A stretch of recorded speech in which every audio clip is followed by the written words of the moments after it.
മുതലാളി എന്താണ് രമണ ഇന്ന് ബോട്ടിറങ്ങിട്ട് കോളേജിലോട്ടാ? ഒരു കോളുണ്ട് മുതലാളി. മുതലാളി എവിടെയാ? നാട്ടിലാണ്. അതെ. എങ്കിലേ മുതലാളി വേഗം ഹോസ്പിറ്റലിലേക്ക് വാ. നീ എന്തിനാണ് ആശുപത്രി പോയിക്കണത്?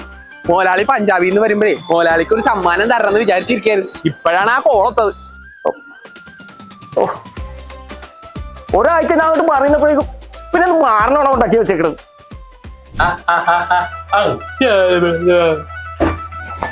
മുതലാളി ഏതാണ് ഇത്?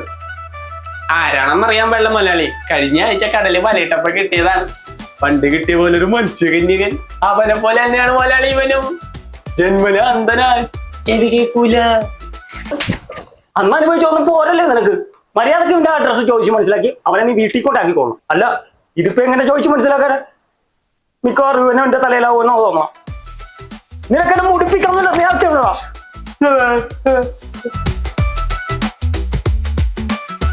ഇതെന്താണ് ഇത്? ഞമ്മണിക്ക് ജർമ്മൻ ടെക്നോളജി നിർമ്മിച്ച ബ്ലൂടൂത്ത് കണക്ടിവിറ്റിയുള്ള 50 മണിക്കൂർ ബാറ്ററി ബാക്കപ്പ് കിട്ടുന്ന നല്ല അടിപൊളി ഇറങ്ങിയതാണ് മുതലാളി. ഇതാ മത്സ്യകന്യന്റെ ചെവിയിലോട്ട് വെച്ചാണ്ടല്ലോ. നല്ല കൊഞ്ച് പറയണ പോലെ അഡ്രസ് പറയിപ്പിക്കാൻ. എന്നാലും എന്റെ രമണ നിനക്ക് ഇത്രയും വിവരം ഉണ്ടായിരുന്ന? നീ ഇതൊക്കെ എങ്ങനെ സംഘടിപ്പിച്ചു? മഫാസ് ഇയർ കെയർ ഇവനെ കൊണ്ട് ഞാൻ ആദ്യം അങ്ങോട്ടാണ് പോയത്. അവിടെ ചെന്ന് ടെസ്റ്റും ചെയ്ത് അളവ് എടുത്ത് സാധനം രാവിലെ കൈലാട്ട കിട്ടി. മുതലാളി വരുമ്പോഴേ ഇവനെ കൊണ്ട് അഡ്രസ് പറയിപ്പിക്കാൻ. എന്നാലും നിനക്ക് ഇത്ര ആത്മാർത്ഥത ഉണ്ടായിരുന്നല്ലേ രമണ? സോറി.